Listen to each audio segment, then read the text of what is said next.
Hi folks, welcome back to the Hoard. This is part 2 of a video, but I'm going to try to put them both together, so it's going to actually just be part of an extended video. In part 1 I showed you what I had to fix in here to get this thing to spark. Basically it looks like they wired the pulse generator backwards at the factory. They wired it backwards.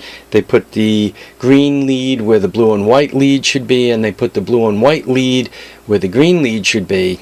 And the case on the pulsar is at ground, which means when you had the green lead also going to ground, which was actually hooked to the positive side of the pulsar, you were basically grounding the pulsar, shorting the pulsar.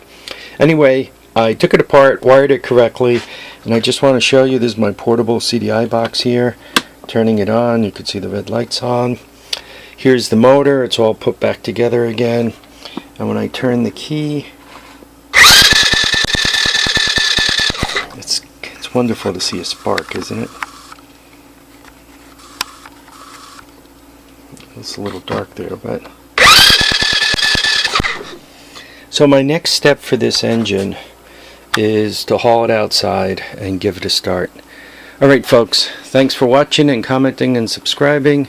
Remember to keep your feet down, keep your head up, and try to stay out of trouble. Bye now folks.